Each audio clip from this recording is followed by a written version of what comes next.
모습 나의 소유 주님 앞에 모두 드립니다. 모든 아픔 모든 기쁨 내 모든 눈물 받아주소서. 어제 일과 내일이도 꿈과 희망 모두 드립니다. 모든 소망 모든 계획 내 손과 마음 닫아주소서.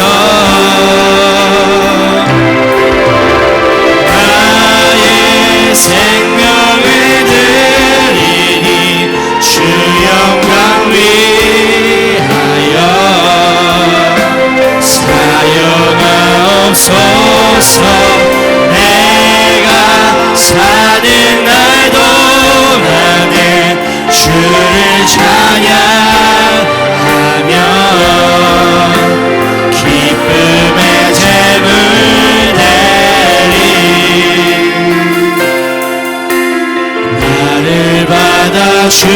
받아주소서.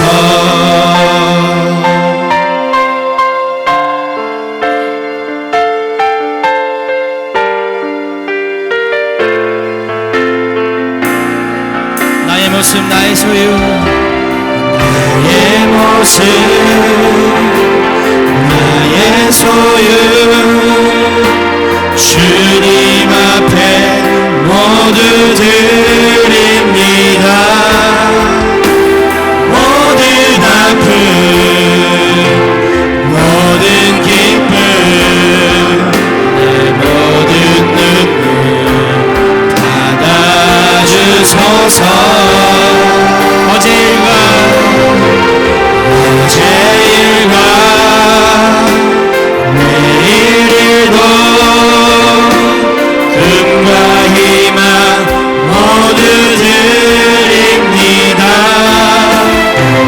모든 소망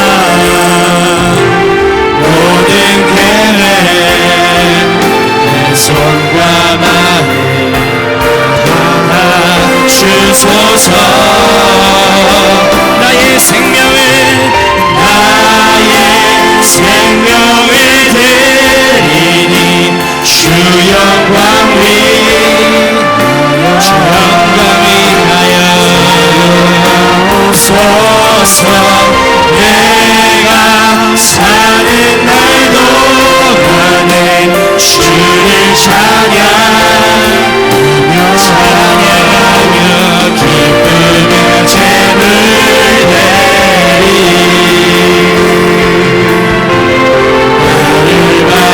주소. 우리가 가진 이 모든 것들을 다 주께서 우리에게 주시었네. 돈 밖에 드릴 것이 없으니 내 삶을 받아 주소서. 나의 생명을 드리니 주 영광 위하여 사용하옵소서. 내가 사는 날 동안에 주를 찬양하며 기쁨의 제물 되리.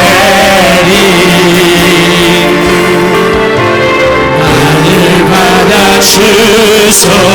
우리가 가진 이 모든 것들을 다 주께서 우리에게 주시었네. 돈 밖에 드릴 것이 없으니 내 삶을 받아 주소서.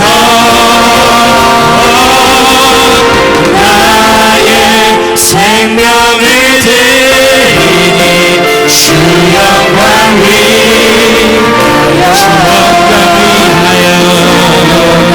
오소서. 내가 사는 날 동안에 주를 찬양하며 기쁨의 제물 되리.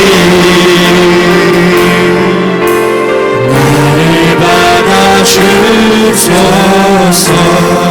나를 받아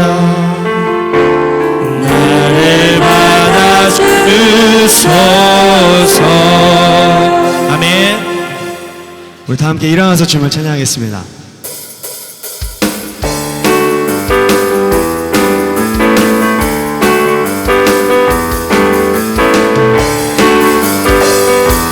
다 함께 고백하겠습니다. 주님 내게 선하신 분 고와 같은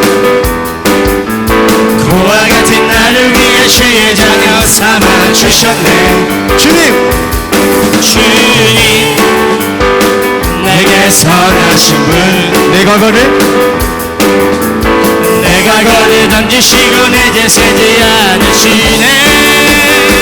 나 춤을 추네. 나 춤을 추네. 나 주께 외쳐. 나 주께 뛰네.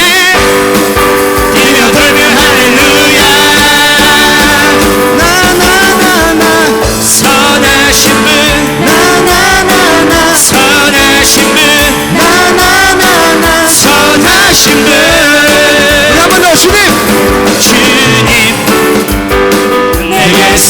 선하신 분 매일 아침마다 매일 아침마다 주의 자비 새 생명 주네.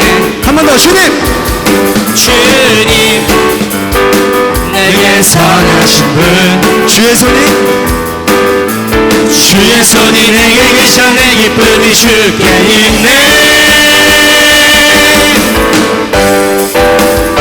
나 춤을 추네 나 주께 외쳐 나 주께 뛰네 뛰며 돌며 할렐루야. 나나나나 선하신 분 나나나나 선하신 분 나나나나 선하신 분 오직 주님이 오직 주님이 나를 구하셨네. 오직 주님이 오직 주님이 나를 우리 한 번 더 오직 주님이 오직 주님이 나를 구하셨네. 나 거리에서도 거리에서도 찬양을 드리니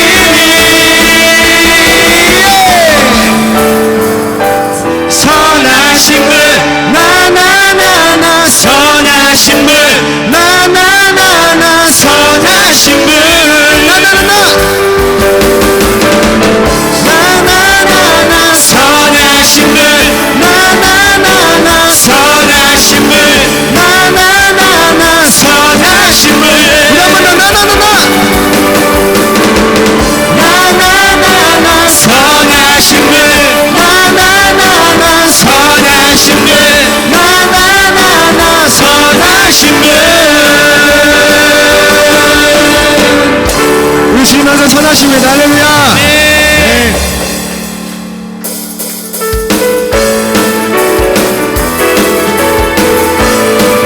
주 하나님 주 하나님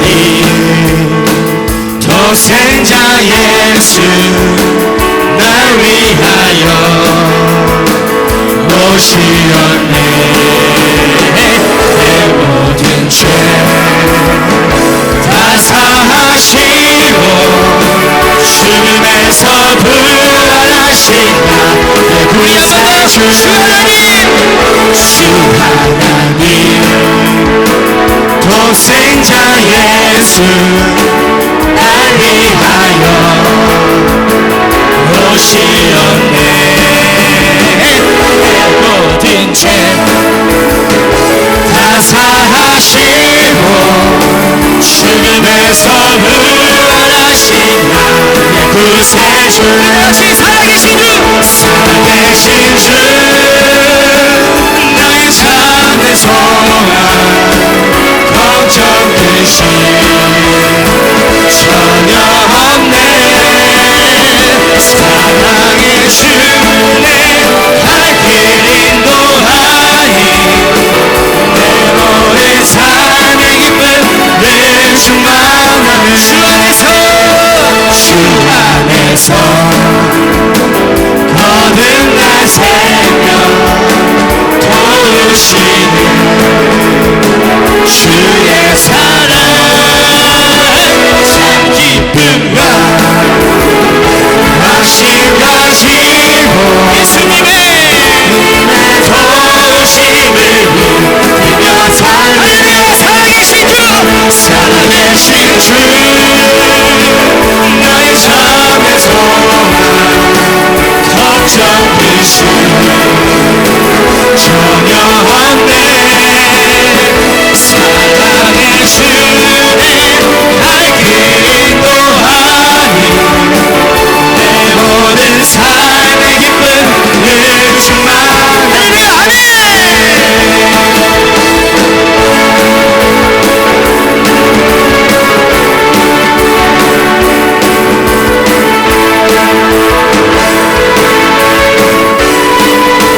위해서 나의 악을 짊어주시니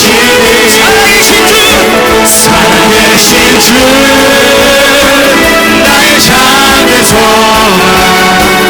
걱정 크시 전혀 없네 사랑의 주님 갈 길 인도하니 내 모든 삶의 기쁨 내주던 살아계신 주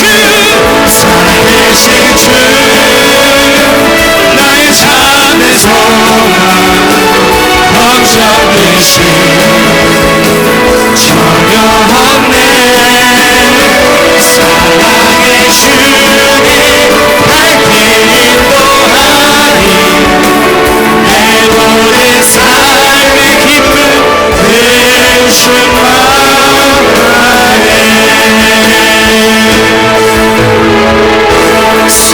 마음에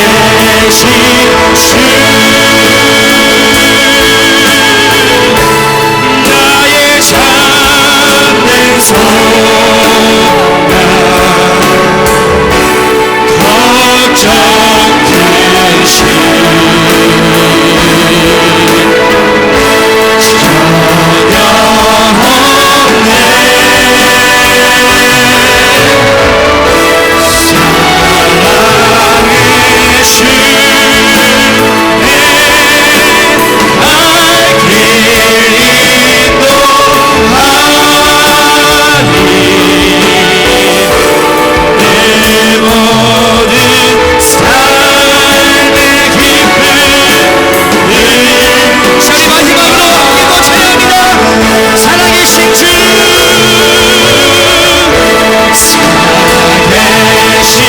주 나의 잠든 소망 걱정 크시 전혀 없네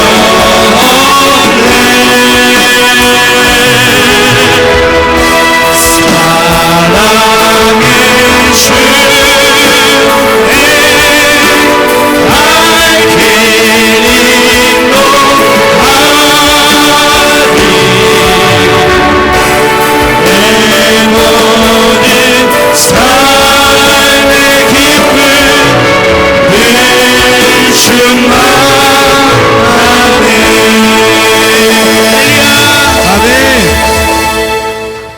우리 시간 앉아서 귀한 헌금 드리면서 찬양하도록 하겠습니다.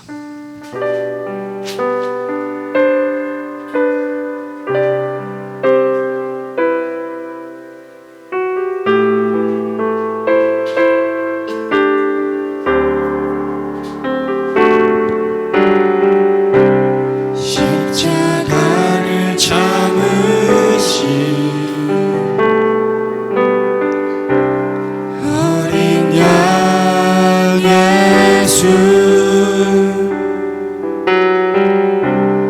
내 죄 씻어주시고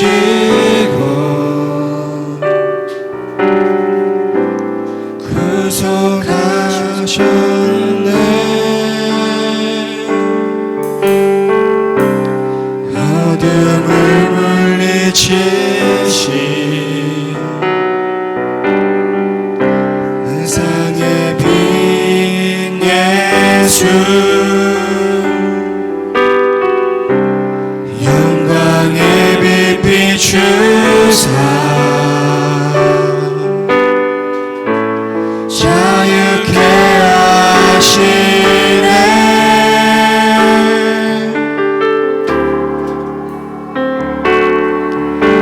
예수 하나님의 완전한 사랑 예수 하나님의 값없는 은혜 예수 하나님의 놀라운 지혜 아름다운 그 이름 예수 다시 한번 부탁드리겠습니다. 십자가를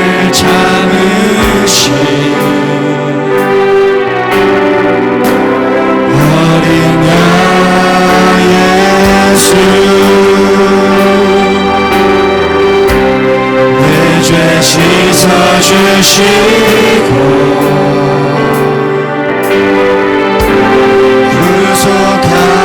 구속하셨네. 어둠을 물리치시 세상의 빛 예수 영광의 빛 비추사 자유케 하시네.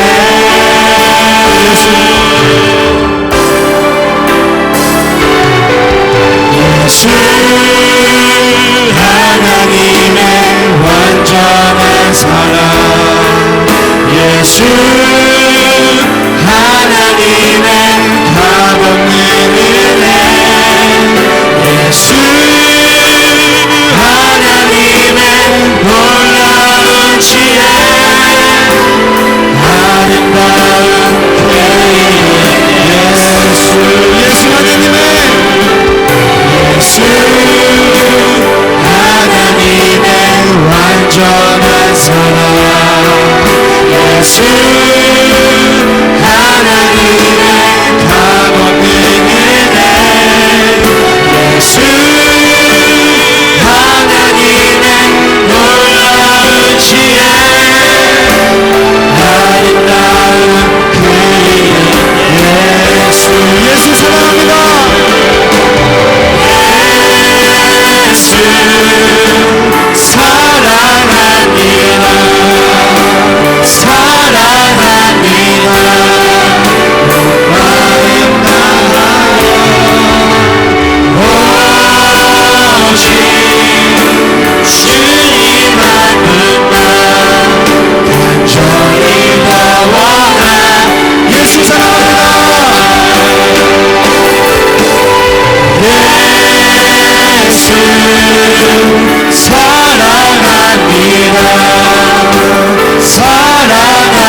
우리 이 시간 기도하겠습니다.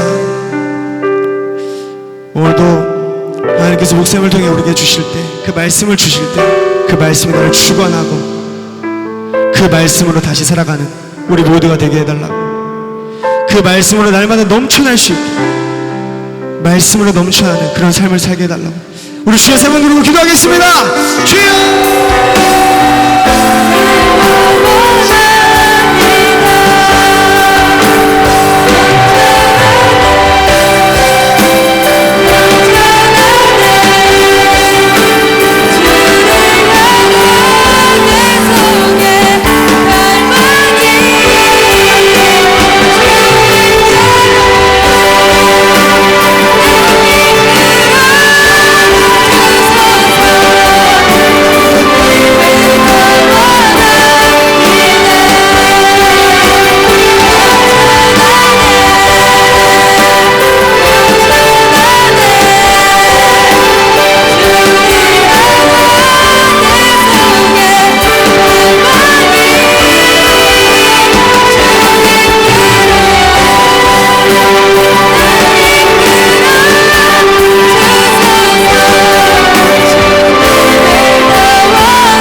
주님 한 분만 간절히 더 원합니다.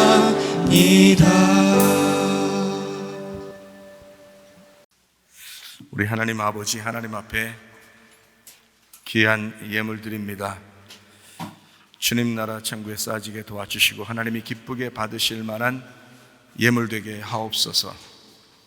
우리 자신들도 하나님 앞에 예물로 드려지게 도와주시고 우리의 시간과 물질과 몸과 마음이 다 하나님의 것인 걸 인정하고 작은 것도 큰 것도 하나님의 것인 걸 인정하여 주님 앞에 드리오니 구체적으로 선교하는 것과 구제하는 일에 많이 쓰여질 수 있도록 우리 하나님 도와주시옵소서. 오늘도 말씀 주셔서 그 말씀으로 하나가 되게 하실 줄로 믿습니다. 예수님 이름으로 기도드렸사옵나이다. 아멘. 주님께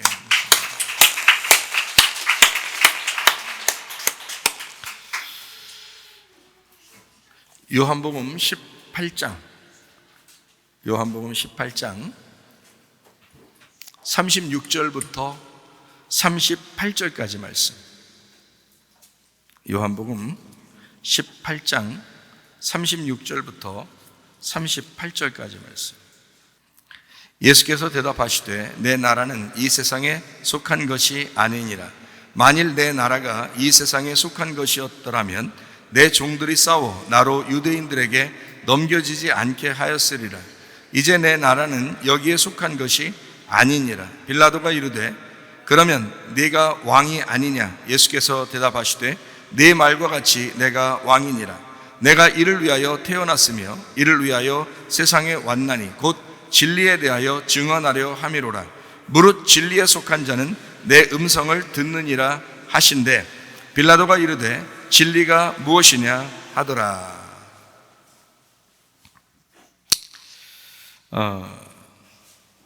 요한복음 18장 40절 말씀을 같이 한번 보면 이런 말씀이 있어요. 그들이 또 소리질러 이르되 이 사람이 아니라 바라바라 하니 바라바는 강도였더라. 이렇게 되어 있습니다.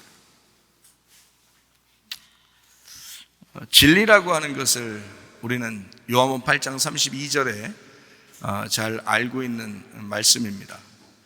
요한복음 8장 32절 말씀 보니까 진리를 알지니 진리가 너희를 자유롭게 하리라 그렇게 되어 있습니다. 그러면 자유하지 못하다는 것은 진리를 몰라서 그렇다는 얘기죠. 진리를 알게 되면 자유하게 된다. 그러면 진리라고 하는 것은 땅에 속한 것이 아니라 하늘에 속한 것이 되는 것이고, 그리고 하늘에 속한 진리를 모르면 땅에 속해 있다고 하는 것은 거짓이 되기 때문에, 그래서 자유하지가 못하다. 그래서 세상 살아가는 동안에는 계속 뭔가 매여 있는 것 같은 느낌이 들죠. 그래서 계속 뭔가 매여서 살아가는 것 같은데, 진리를 알게 되면 그것에서 벗어나게 된다. 벗어난다는 것은 땅에서 우리가 떠난다는 의미가 아니라 땅에 살고 있지만 마음이 하늘의 것을 깨달았다는 겁니다. 하늘의 것을 깨달았다. 그래서 자유가 온다는 거예요. 그럼 자유가 온다는 게 뭐 그리 대단한 것이냐라고 물어본다면, 자유가 없으면 거짓에 매여 있는 것이고, 거짓에 매여 있으면 땅에 속한 것이고, 땅에 속했다면 우리는 어둠 가운데 있는 것이고, 그 어둠 가운데 있는 것을 지옥이라고 말하는 겁니다. 그러니까 우리가 자유하다, 이 한마디로 말하면 자유가 진리를 알게 되면 뭔가 자유하게 되고, 뭔가 깨닫게 되는 것이고, 자유하니까 뭔가 평안하게 되는 거죠. 그럼 행복하게 되죠. 그게 부활이라 그러는 것입니다. 그러니까 죽어 있었던 우리가, 땅에 있었던 우리가 자유하게 된다는 것은 부활했다, 이런 의미예요. 살아났다. 그게 자유하게 되었다. 여러분, 이 땅에서 진짜 죽어보세요. 아직 죽어보질 않아서 그렇지만 죽어보면 진짜 자유한 세계로 가게 될 것입니다. 그렇죠? 우리의 영혼이 진짜 자유한 세계로 갈 거 아니에요? 그거를 뭐라 하면 부활이라 그렇게 말을 해요. 내가 죽었더니, 이 땅에서 죽었더니, 자, 부활했다. 자유하게 되었다. 진짜 자유가 뭔지를 알게 되었다. 자유가 내게 왔다. 뭐 이런 얘기가 되겠죠. 근데 그 어느 날, 우리가 죽는 날, 그날 자유를 깨닫게 되면 너무 속상하죠. 왜냐면 이 세상 살아가는 동안에 자유가 없이 살았으니까 억울하고 속상하죠. 예수를 믿었다면 뭔가 자유하게 살았어야 되는데, 그러면 행복했을 텐데 왜 억울하게 이왕이면 속상하게 살다가 죽을 때 돼서야 그걸 깨닫느냐는 거예요. 아니죠. 그래서 진리가 무엇인지를 우리가 깨달으면 깨달을수록 우리 속에서 자유가 일어날 것이고, 또 우리의 속에서 부활이 계속 살아나서 움직이게 될 것입니다. 그러므로 사망 가운데 사는 사람이 부활하게 된다. 억압받았던 사람이 자유하게 된다. 뭘 알게 되면요, 진리를 알게 되면.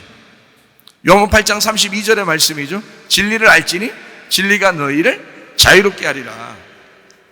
이 말씀은 주님께서 하신 유명한 말씀입니다. 아주. 네. 자, 요한복음 18장 40절 말씀 다시 한번 보면, 그들이 또 소리질러 이르되 이 사람이 아니라 바라바라 하니 바라바는 강도였더라, 이렇게 되어 있습니다. 자, 우리 속에 누가 있을까? 우리 속에, 내 속에, 우리 속에 누가 있을까? 네, 바라바하고 예수님이 있습니다. 한쪽 편에는 우리 속에도 나라는 것이 계속 살아있어서 강도 같은 폭력적인 바라바가 있는가 하면, 평화를 그래도 주셔야 된다, 자유를 줘야 된다, 기쁨을 줘야 된다고 하는 예수님이 함께 살고 있단 말이에요, 우리 속에.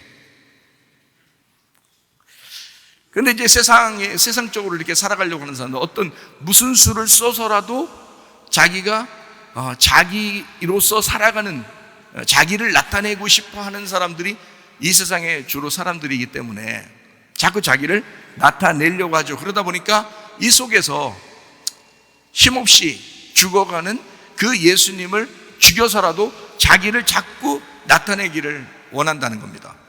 그게 세상 사람들의 특징이 아닌가. 여기에 있는 성경에 나오는 이 사람들도 다 뭐를 원했느냐면, 대다수의 사람들이 바라바를 살려달라는 거예요. 바라바를 살려달라는 거예요.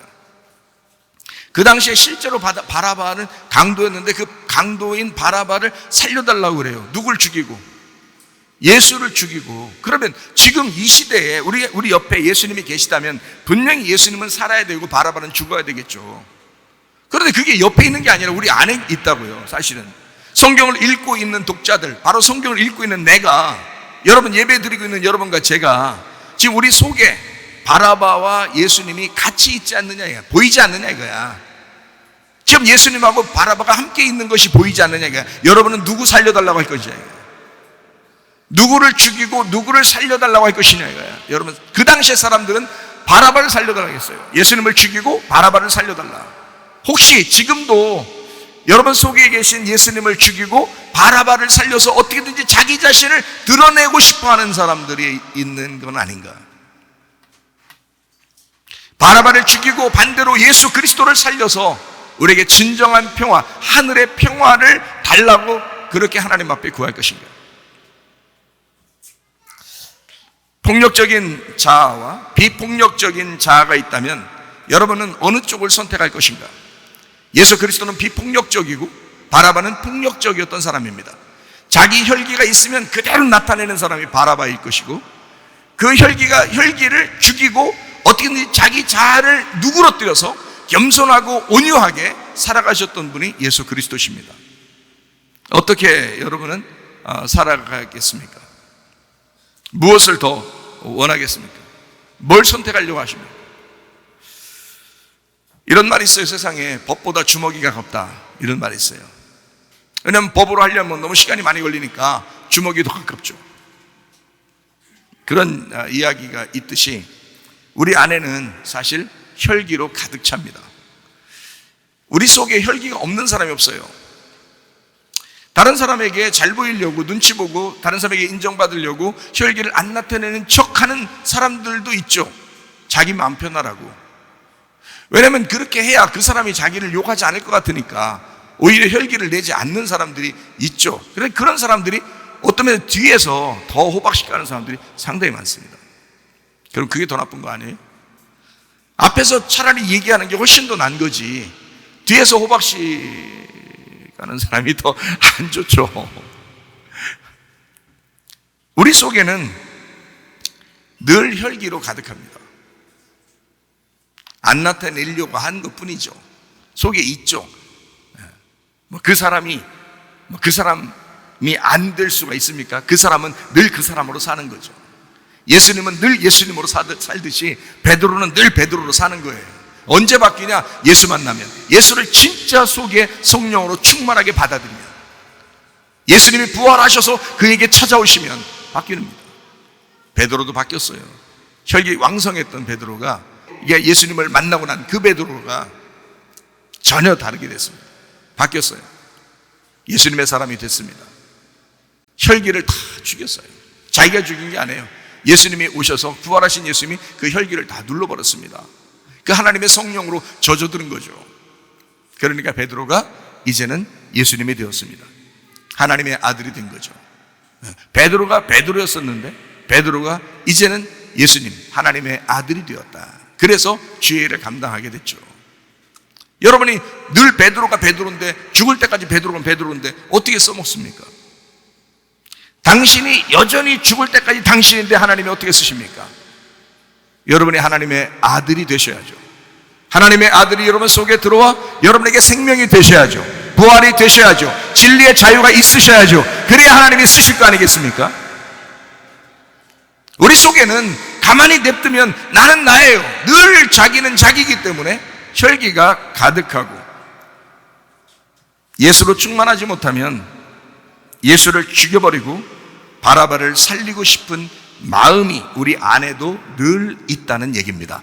성경에만 그때 그 사람들만 그런 것이 아니라 우리 속에도 늘 있다는 말이에요. 늘 삐지고 늘 짜증내고 늘 화내고 분내고 혈기 가득하고, 틈만 나면 자기가 욕 얻어먹을까봐, 자기가 인정받지 못할까봐, 자기가 다른 사람을 눈치를 보다가 그 사람이 자기를 인정하지 않는 것 같을까봐 막 화가 나는 거죠. 그래서 짜증나요. 그래서 화내고. 그렇잖아요? 순간순간 그것이 범죄인지 알면서도 그걸 행하는 것이 우리 인간들입니다. 사람들이 자기를 어떻게 볼까 전전긍긍하면서 눈치 보느라 바쁩니다. 인간은 원래 그렇게 살아가는 것 같아요. 옆에 사람들이 워낙 다양하니까 눈치 보면서 살아갑니다. 무엇이 자기를 진정으로 위하는 것인지 진실한 소리가 들리지 않습니다. 진리의 소리가 들리지 않습니다. 그냥 보이는 대로, 들리는 대로, 그냥 그 사실 그대로 그냥 살아가는 사람들이 꽤 많아요. 진리가 들리지 않습니다. 마음속으로는 무엇을 선택해야 하는 것이 성경 말씀을 따르는 진리인지 알면서도 선뜻 선택이 잘 안 됩니다. 그게 인간인가 봐요. 사람마다 결핍이 있습니다. 사람마다 약점이 있습니다.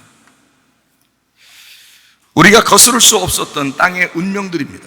자기도 모르게 계속 자기 속에서 자리 잡고 있는 땅의 운명들, 거스를 수 없는 것들, 결핍, 약점, 막 나타내고 싶지 않은, 자랑하고 싶지 않은, 어떻게든지 감추고 싶어하는, 그러나 내 속에 늘 잠재해 있는 바라바. 그 바라바를 바라봐라.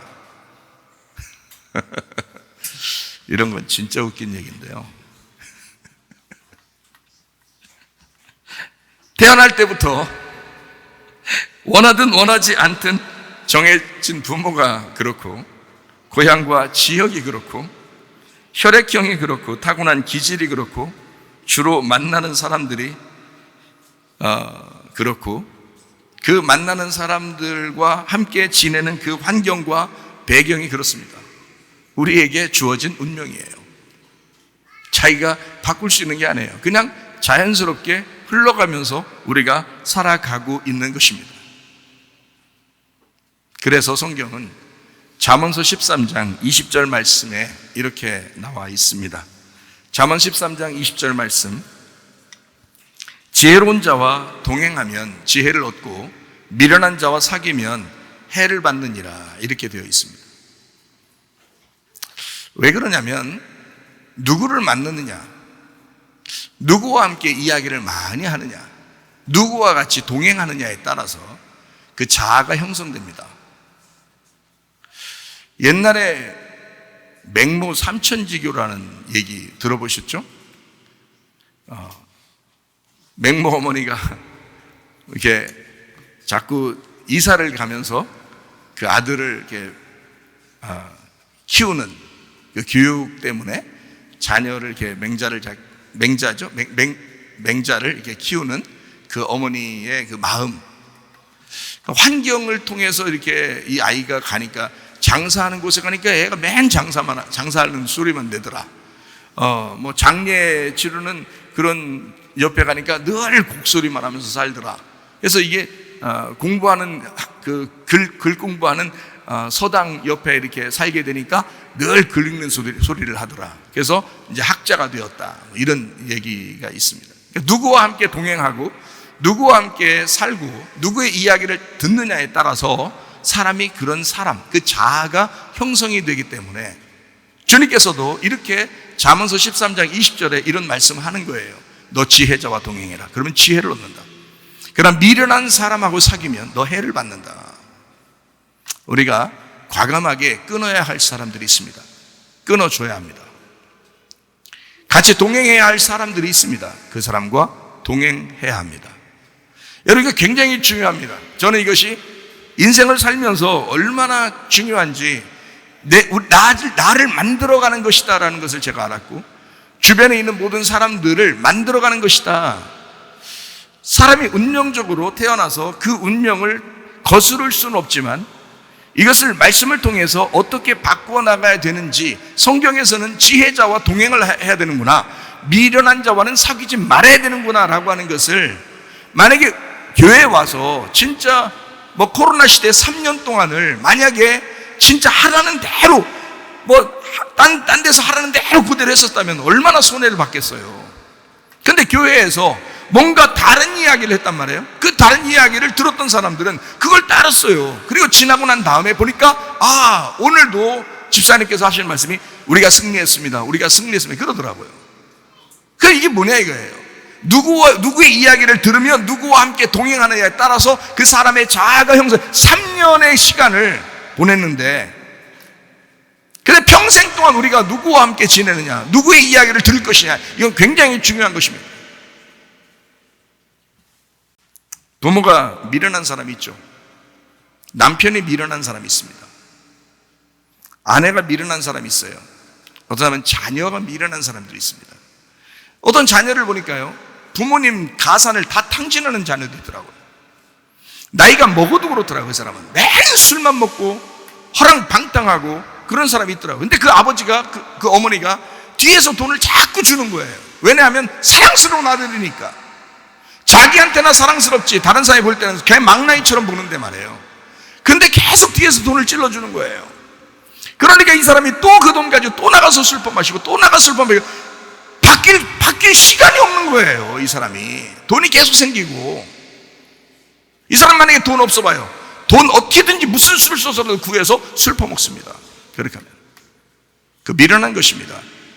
그 자녀가 미련한 거예요. 그 사랑스럽죠. 자기 자녀는 사랑스럽지만 미련하다고 하는 것을 분명히 자각해야 된다는 겁니다. 근데 그걸 자각하지 못한 거예요. 그 부모가 다른 사람이 보면 다 저건 미련한 놈이다 라고 얘기해서 그 사람하고 상종하지 않으려고 하지만 부모는 모르는 거예요. 그게 그 자녀가 미련한지를. 여러분, 남편이 미련할 수도 있습니다. 어떤 사람은 아내가 미련할 수도 있습니다. 어떤 사람은 부모가 미련한 사람이 있을 수 있어요. 어떻게 하실래요, 여러분?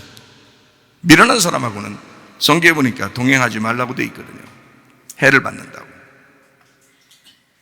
만약에 부모가 야, 너 교회 가지 마, 자녀한테 그러면 효도한다고. 네, 알겠습니다 어머니. 예, 알겠습니다 아버지. 그럴 거예요? 아니, 부모가 교회 다니지 마, 너 예수 믿지 마, 야, 주일날은 예배 안 다녀도 너의 생활이 다 예배인 거야. 너 예배당 안 가도 돼, 예배 안 드려도 돼, 너 기도 안 해도 돼, 야, 하나님은 어디든지 살아계셔, 기도 안 해도 돼. 자, 그러면 여러분은 그거 딸 거예요? 그게 다 옳다고, 아유, 우리 어머니가 말했으니까, 우리 아버지가 말했으니까 난 따라야지, 뭐 그럴 겁니까? 그게 뭐 굉장히 효도하는 것 같아요? 이상. 성경은 그렇게 말하지 않습니다. 여기에 말하는 미련한 사람은 부모가 될 수도 있는 거고, 남편이 될 수도 있는 거고, 아내가 될 수도 있는 거고, 자녀가 될 수도 있는 거 아니에요? 잘 생각해 보시라고요, 여러분. 뭔가 자기가 지혜롭고 단호한 면이 있어야죠. 물에 물 탄 듯 뭐 술에 술 탄 듯 한다고 그냥 대충 막 이렇게 살아가는 그런 사람들이 아니고, 진짜 우리가 어떻게 만들어지는지를 잘 생각해 보고, 내가 주님의 사람으로 내가 자라나야 되겠구나, 내가 나를 사랑해야 되겠구나, 왜 자기를 버리냐 이거예요. 그 이상하지 않느냐 이거야. 아니, 부모면 다요? 부모면? 잘 생각해요. 자, 남편이면 다요? 아내면 다요? 자기를 손에 끼친다면 자녀면 다예요? 여러분, 정신 차리셔요. 하늘나라 올라가도 내 자녀고, 하늘나라 올라가도 내 남편이고, 하늘나라 올라가도 내 아내고, 하늘나라 올라가도 내 부모입니까? 하늘나라 갈 수나 있는지 모르겠는 거야, 여러분. 잘못하면. 정신을 차리셔야 돼. 하늘나라에서 거듭나셔야 되잖아. 여기서 부활하셔야 되잖아. 근데 왜 미련한 사람하고 동행하느냐 이거예요. 말도 안 되는 소리야.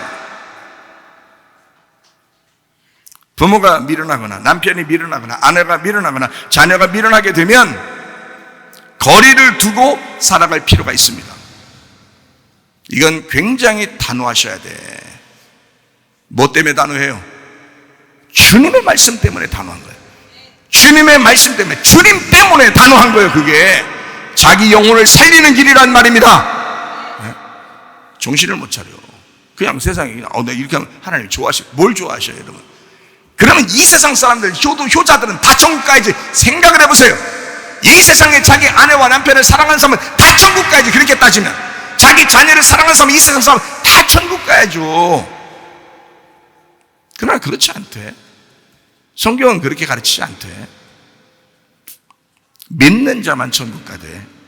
자기 영혼을 사랑하고 주님과 연합한 사람만 천국 가대요. 네? 정신 차리셔요. 인간의 도의적으로는 예의를 지켜줘야 합니다. 그것까지도 무시하고 그것까지도 하지 말라는 뜻이 아니에요. 인간의 도의로 예의를 지켜줘야 됩니다. 자녀에게 대한 도의를 지키고, 남편과 아내에 대한 도의를 지켜줘요. 부모에 대한 도의를 지켜줘요. 그렇다고 꼭 동행해야 되는 것은 아니다.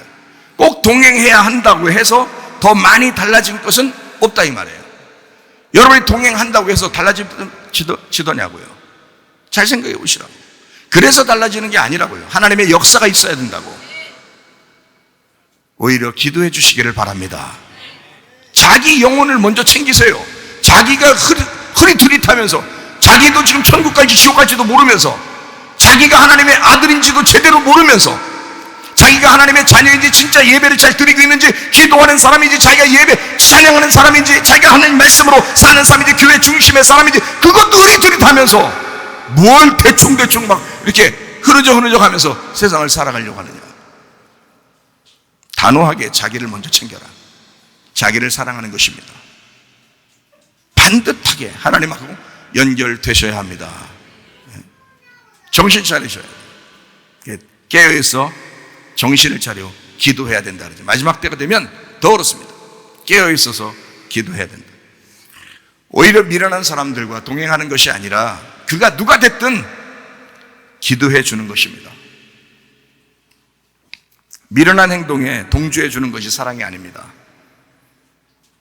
계속 돈 낭비하고 계속 술 먹고 계속 돌아다니면 그래도 나는 당신을 사랑해. 어느 날 바뀌겠지. 계속 안 바뀌는 사람을 못 보겠습니까? 마귀는 뭐 놀고 있습니까? 생각해 보세요. 그럴 때일수록 자기 자신을 먼저 딱 챙겨서 믿음에 굳게 서야 된단 말이에요. 변함없이 자기가 단호한 믿음의 사람이 먼저 되셔야 되는 거예요. 괜히 뭐 그냥 좋은 척하고 눈치 보고 괜히 인정받으려고 그렇게 흐느적 그래서는 안 됩니다. 미련한 행동에 동조해 주는 것이 사랑이 아니라 따끔하게 그의 미련을 벗겨주는 것이 사랑입니다. 그렇게라도 하기가 어렵다면 자기 자아가 피해당하지 않는 범위 내에서만 돕는 것입니다. 감정에 치우치는 것이 아니라 오히려 이성적이어야 합니다.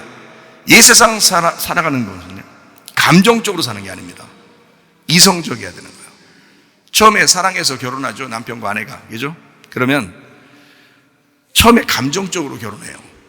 제가 보니까 이성적으로 막 사람 고르고 이성적으로 탁탁탁탁 해서 그렇게 살면서 사귀고 결혼하고 그런 게 아니더라고요. 그냥 좋으면 불이 붙어가지고 탁탁 해서 결혼하더라고요. 그냥 결혼부터 해봐. 그 다음부터 이제 정신을 차려. 정신 차리고 딴짓도 하고 딴 생각도 하고 집안에 별로 충실하지도 않고 이런 사람들이 한두 명입니까? 여러분, 감정적으로 불이 붙었는데 이걸 감정적으로 꺼뜨리지 않으려고 하다 보니까 그런 현상이 벌어지는 거예요. 그때부터 이성적이어야 합니다.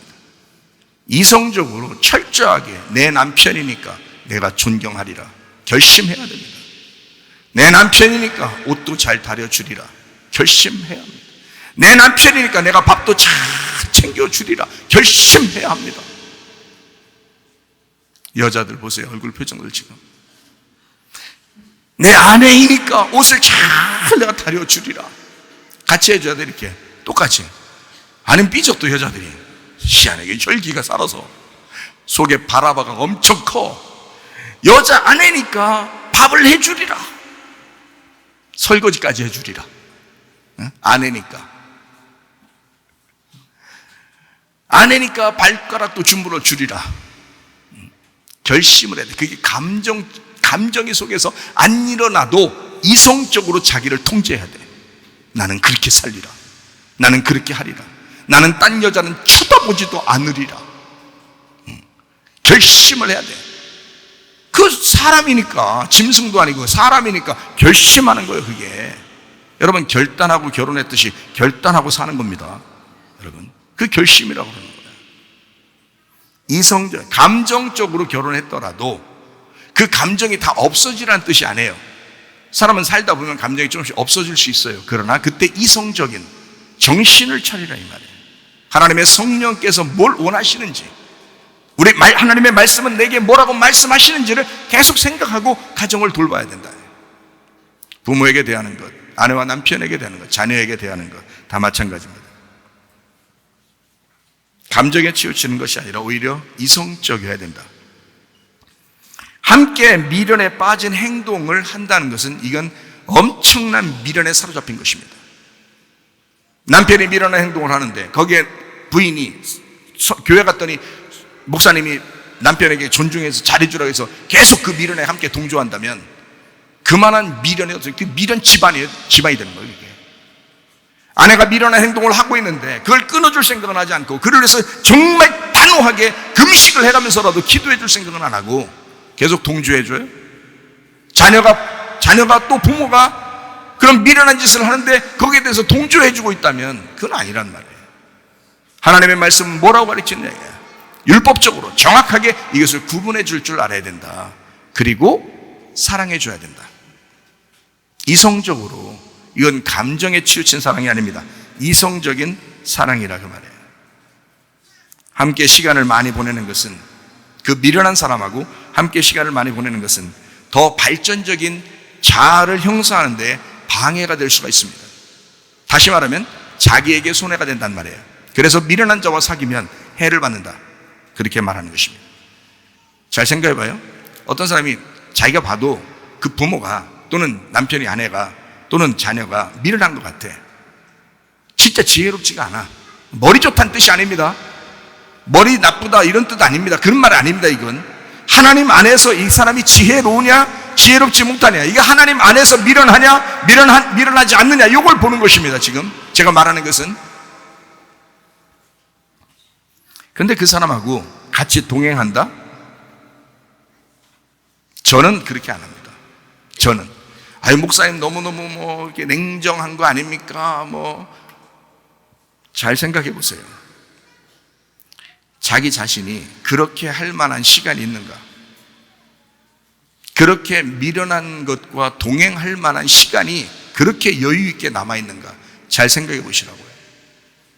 할 일 없어. 그래요. 할 일 없어. 시간은 한순간 내 생명입니다. 그렇지 않아요? 자기를 챙긴다고 하는 것은 자기를 돌보는 거예요. 자기의 시간을 아끼는 거라 이 말이에요. 어제 저녁에 보니까 오늘 교회 발표가 있다고 저녁에 막 새벽까지 청년들이 모여서 했다는 거예요. 그 낭비하는 시간이에요? 유익한 시간이에요? 유익한 시간이에요. 그건 주님께 예배드리고자 어떻게든지 예배 때 진짜 하나님 앞에 올려드리고 싶어서 그걸 그렇게 새벽까지 했다는 거예요. 낭비한 시간 아니죠. 그러나 그 시간까지 누군가하고 술을 먹고 있고 그 사람하고 친해지려고 그 사람하고 계속 돌아다니고 있고 나쁜 짓을 하거나 또는 축제로 돌아다니거나, 예를 들어 그렇게 했다고 생각해 보세요. 그건 순 나쁜 짓입니다. 그건 순 자기 자신의 시간에, 생명에게 해를 끼친 거란 말이에요. 시간을 아끼셔야 돼요. 어느 날 이 생명의 시간도 멈출 때가 옵니다. 여러분 지금 오늘 여기서 예배 드리는 시간은 굉장히 유익한 시간인데, 이 시간은 그래도 우리의 평생에 죽을 때까지의 그 시간 중에서 가장 요긴하게 시간을 보낸 것입니다.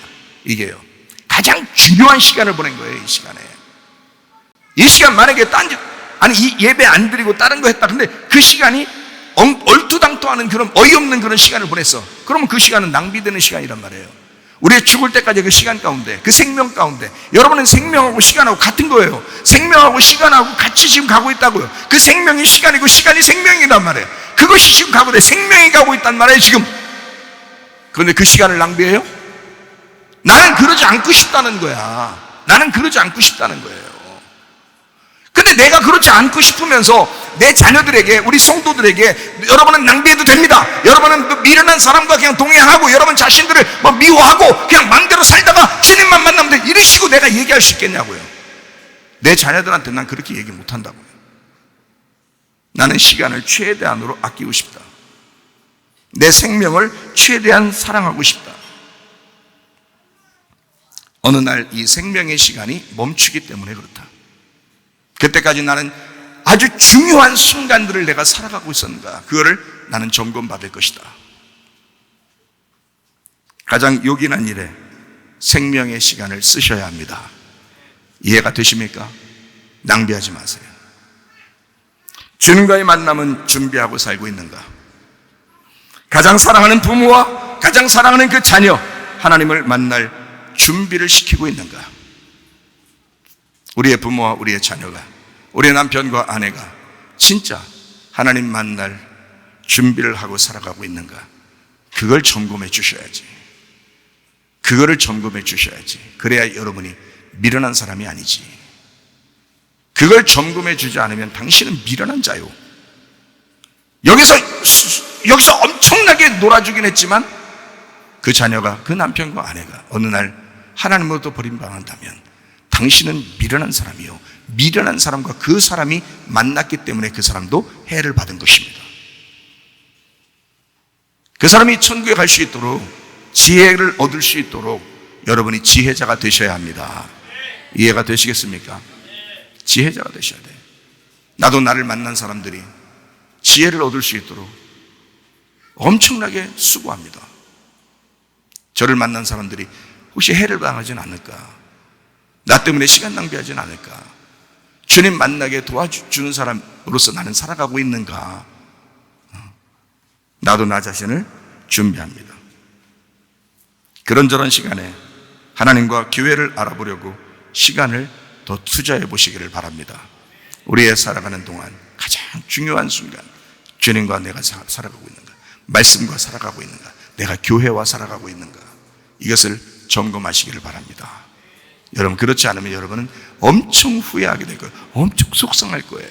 억울한 인생을 살았다고 엉엉 울게 될 것입니다. 슬피 울며 이를 갈게 될 것입니다. 애정결핍을 가진 사람이 자녀를 낳으면 거의 애정결핍적으로 자녀에게 집착합니다. 그걸 사랑이라고 여깁니다. 집착하면서 그게 사랑인 줄 알아요. 반대로 자기가 겪은 애정결핍을 대물림합니다. 땅의 운명을 끊어내지 못한 현상 때문입니다. 대부분 우리나라 사람들, 대부분 부모들이 애정결핍이 많습니다. 제가 보니까, 물론 저도 애정결핍이 있었던 사람이에요. 제가 주님 만나고 이게 뭔지 깨달았어요. 이게 어떻게 대물림되는지, 어떻게 땅의 운명으로 계속 살아갈 수밖에 없는지, 인간은 인간하는구나, 이걸 깨달았어요. 그때 우리 주님이 나에게 주님 하셔야 하고, 우리 예수님이 예수님 하셔서 나를 바꾸시니까 이게 뭔지를 깨달았어요. 그래서 이 대물림에서, 이런 땅의 운명에서 벗어나서 하나님을 만나도록, 지혜자가 되도록, 하늘의 운명으로 갈아타도록 만들어내는 거, 이게 진짜 자유구나, 이게 진짜 부활이구나, 그거를 제가 깨달았다, 그 말입니다. 어릴 적 부모로부터 충분히 사랑받지 못한 사람들, 특히 애정결핍에 사로잡힌 사람들의 특징을 보게 되면 사람 눈치 많이 봅니다. 사람 눈치 많이 봐요. 제가 그런 사람들 여럿 봤는데 사람 눈치를 굉장히 많이 봐요. 그렇다고 눈치 없이 행동하라는 뜻이 아닙니다, 여러분. 눈치도 있고 사회성도 있고 좀 이렇게 예의도 바르고 다 잘할 수 있어요. 근데 눈치를 많이 봐요. 특히나. 그러다 보니까 자기가 신경이 쓰여요. 자기 신경 써서 신경쇠약에 걸려요. 자기 스스로 신경을 많이 씁니다. 눈치를 많이 보다 보니까. 사람에게 인정받으려고 엄청 애씁니다. 사람에게 인정받으려고. 애정결핍 때문에 그래요. 어릴 때 뭔가 충분한 사랑을 못 받았기 때문에 그렇습니다. 자유가 없는 거예요, 자기 속에. 뭔가 억압된 거예요. 자기가 불이익을 당하는 줄 알면서도 거절하지 못합니다. 누가 부탁을 하면 거절 못해요. 나 못해, 나 안 할 거야 이번에, 그런 말도 할 수 있어야 되거든요. 못해, 이 사람은. 왜? 인정받아야 되니까, 눈치 보고 있으니까. 그러면서 혼자 감당하려고 합니다. 힘들죠. 감당하려고 하다가 힘들어져요. 내가 왜 이랬지, 내가 왜 거절도 못하고 한다고 왜 그랬지, 내가 미치겠네, 힘들어 죽겠네, 막 이럽니다. 왜 그런 거예요? 눈치 봐서 그런 거예요. 눈치 봐서 당신이 걸려드는 거야. 그렇잖아요? 인정받으려고 하다 보니까 자기가 걸려드는 거야. 거절하지 못하니까 그게 걸려드는 거야. 미련한 사람과 사귀지 않으려면, 해를 받지 않으려면 거절도 할 줄 알아야 되는 거거든요. 그 미련한 사람과 내가 시간적으로 끊어낼 줄 알아야 되는 거거든요. 내가 나를 지킬 줄 알아야 되는 거거든요. 영적으로 살 수 있는 능력을 키울 그런 능력이 있어야 되는 거거든요. 근데 그게 안 되는 거예요. 거절해 보는 적이 별로 없으니까. 자기는 누가 얘기하면 착한 척 해야 되니까, 자기는 착하다고 해야 되니까, 자기는 인정받아야 되니까, 눈치를 보니까. 좋은 현상 아닙니다. 뭔가 집착하게 되면 진정한 진정한 사랑이 아닌 자기 소유를 만들어야 속이 시원한 사람도 있어요. 집착하니까. 그거는 사랑이 아니라, 엄밀히 말하면 진짜 사랑이 아니라 집착입니다. 그건 자기 애정 결핍을 채워보고자 하는 인간적인 마음이란 말이에요. 그런지 안 그런지 여러분 속을 자기를 점검해 보면서 들어보시라 이 말이에요. 이런 땅의 운명에서 벗어나셔야 합니다. 땅에서는 모두 불공평하게 태어났습니다. 하나님도 그것을 인정할 수밖에 없어요. 다 불공평하게 태어났어요. 남자, 여자 다 불공평하잖아요. 키가 큰 사람, 작은 사람 다 불공평해요. 피부 색깔이 뭐 하얀 사람, 조금 검은 사람,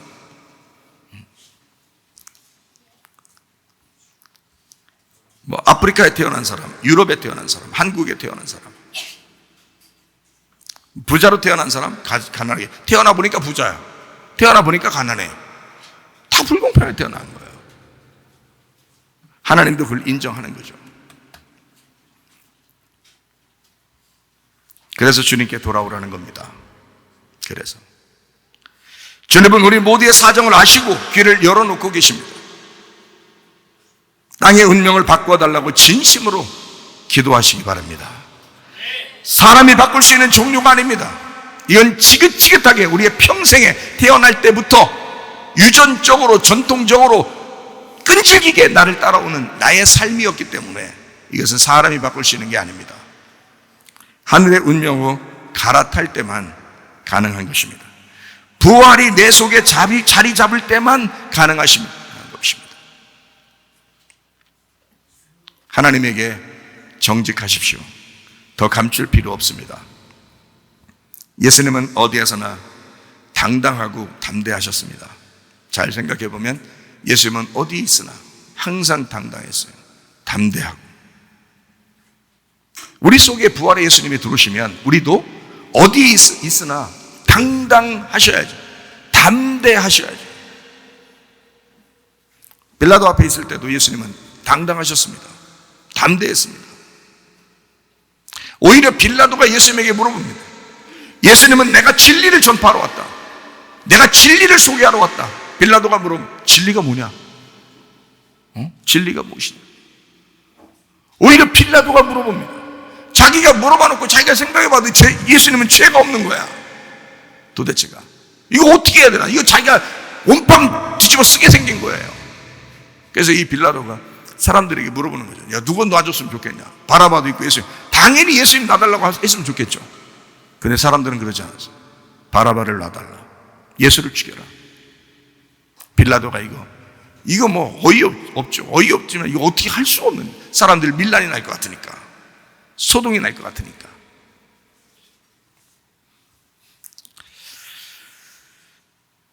예수는 어디에 있으나 당당하고 담대하셨기 때문에 눈치를 본 적도 없고 사람들에게 인정받으려고 하지도 않으셨습니다. 무언가에 집착해 본 적도 없고 모든 것을 사랑하는 마음으로 대하셨습니다. 그게 예수님의 마음입니다. 어떤 사람에게는 심판의 말씀으로 사랑하고 어떤 사람에게는 위로의 말씀으로 사랑하면서 오로지 아버지의 뜻을 위하여 사셨습니다. 그게 예수님이셨습니다. 모든 초점이 아버지에게 있었습니다. 여러분과 저의 초점은 어디 있습니까? 여러분과 저의 초점은 말씀에 있어야 합니다. 여러분과 저의 초점은 교회에 있어야 합니다. 여러분과 저의 초점은 주님에게 있어야 합니다. 예수님의 초점은 다 아버지에게 있었습니다. 아버지의 마음에 합당한 생활을 하셨습니다. 아버지 하나님과 그의 교회를 위해 한 방향으로 달려가신 분, 그가 바로 예수님이셨습니다. 우리하고는 전혀 다른 모습입니다. 진리가 무엇일까? 빌라도가 물었던 그 진리가 무엇일까? 진리라고 하는 그 단어 자체는 이렇게 되어 있습니다. 진리, 알레테이아. 이 알레테이아라고 하는 것은 아라는 말하고 란다노라는 말의 합성어입니다. 아라는 말은 부정이고 아니다 이런 말이고, 란다노라는 말은 감추어져 있다, 무지하다, 깨닫지 못하다라는 말입니다. 그러니까 깨닫지 못한 것이 아니다가 진리고 무지한 것이 아니다가 진리이고, 뭔가 감추어지고 억압되지 않았다가 진리입니다. 그게 란다노니까. 그러니까 벗어났다 이거예요. 감추어진 데에서 벗어났다. 벗겨졌다. 껍질이 벗겨졌다. 껍질이 벗겨졌다. 무지에서 바뀌었다. 알게 됐다. 이게 진리. 깨닫지 못한 것에서 깨닫게 되었다. 그게 진리입니다. 무지에서 벗어나 알게 되는 것을 말합니다. 진리라는 말. 진리라는 말, 깨닫지 못하다가 깨닫고 이해가 된다는 것을 말합니다. 진리라는 말, 감춰져 있다가 벗겨져 드러나는 것을 말합니다. 한마디로 십자가의 죽음입니다. 이게 진리예요. 예수 그리스도가 거기서 껍질을 벗겨내고 자기 자신의 진짜 모습을 드러낸 이 땅에 오신 목적, 진짜 하나님 아버지의 사랑, 십자가에서 완성하는 거예요. 자기를 다 드러내는, 감추지 않고 다 드러내는 자기의 본 모습, 진짜 알맹이의 모습, 껍질이 죽는 그 순간, 그 십자가의 죽음, 그게 진리였다. 그래서 예수님은 빌라도에게 당당하게 말합니다. 나는 진리를 말하러 왔다. 진리가 무엇이냐? 그 이후에 그 이어서 나온 말이 요한복음 19장의 내용이에요. 예수님의 십자가 사건. 예수님은 자기가 죽음으로, 그 십자가의 죽음으로 자기를 그대로 드러내 진리를 알려주신 겁니다.